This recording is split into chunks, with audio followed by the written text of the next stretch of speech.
Many beginners believe the secret to a great machine learning model is selecting the most complex algorithm. They throw raw data at a massive neural network or a gradient-boosted tree, expecting magic. But they are thinking about it all wrong. Feed raw, unrefined data into the most powerful algorithm on Earth, and it will fail. In the real world, the algorithm is rarely the limiting factor. The secret weapon of top data scientists is feature engineering, the art of transforming raw columns of data into meaningful representations that capture the underlying truth of the problem.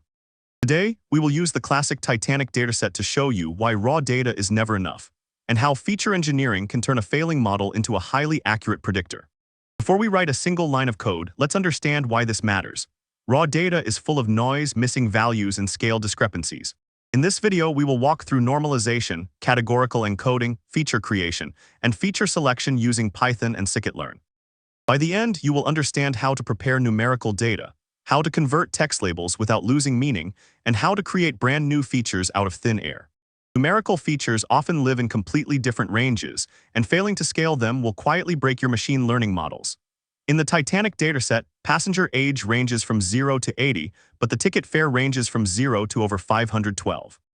Algorithms that calculate distance or use gradient descent, like logistic regression, support vector machines, or k-nearest neighbors, will look at a fare of 500 and an age of 50, and conclude that fare is 10 times more important simply because the numbers are larger.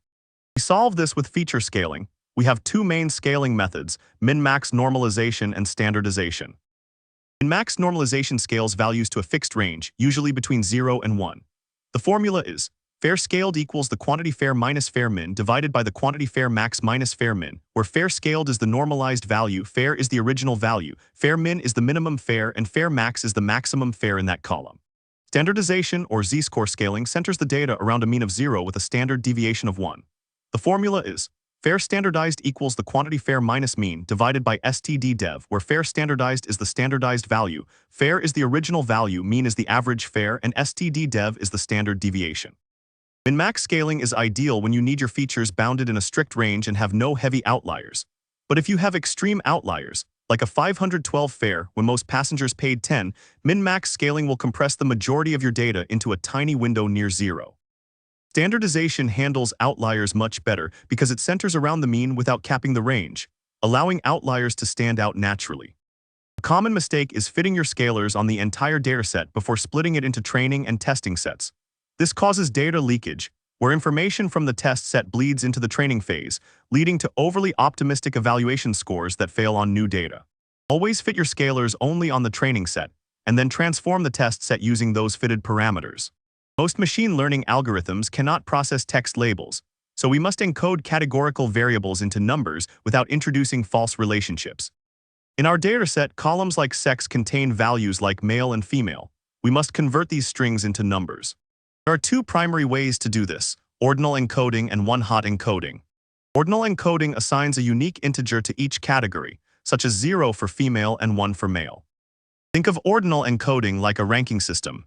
It works perfectly when categories have a natural order, like rating a service poor, average, or excellent.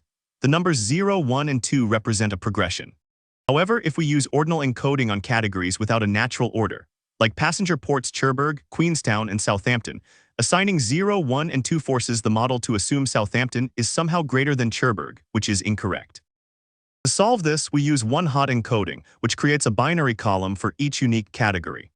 In one-hot encoding, you must be careful of the dummy variable trap.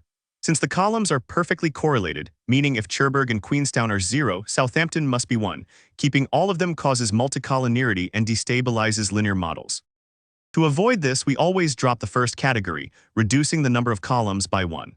Feature creation is the creative core of data science, where we combine raw variables to reveal hidden patterns that algorithms cannot find on their own. Sometimes, the most predictive signals do not exist in the raw columns, but in the relationship between them. For instance, we have two columns representing family members, sib-SB for siblings and spouses, and parch for parents and children. On their own, they tell part of the story. But if we add them together and add one for the passenger themselves, we create a new feature, family size. The formula is family size equals sib-SB plus parch plus 1, where family size is the total family count, sib-SB is the count of siblings or spouses, and parch is the count of parents or children. Think of traveling as a group. A large family might struggle to find space in a lifeboat together, while a solo traveler might move faster but lack assistance. Combining these columns captures the social dynamic of survival. You can also create a binary feature called is alone, which is 1 if family size is 1, and 0 otherwise. Another source of information is passenger names. Names contain titles like Mr., Mrs., Miss, and Master. These titles tell us about a passenger's social class, marital status, and age group. Adding features indiscriminately can lead to the curse of dimensionality, making feature selection essential to keep your model simple and robust. While creating features is powerful, adding too many columns can cause your model to overfit, memorizing noise instead of learning general patterns. Feature selection keeps only the most predictive columns. We can calculate correlation or use statistical tests like ANOVA F-value through scikit-learns, select K-best to automatically rank and select the top features. The feature selection process has successfully cut out noise and isolated the core variables. Feature engineering is where raw numbers are transformed into human-like understanding, and it is the single most important skill to master in machine learning. We have walked through normalization, categorical encoding, feature creation, and feature selection. Remember, a simple algorithm fed with engineered features will almost always outperform a complex model fed with raw, messy data. Next time you build a model, do not just tune the hyperparameters. Spend your time exploring and reshaping your data. It is the best way to elevate your machine learning results.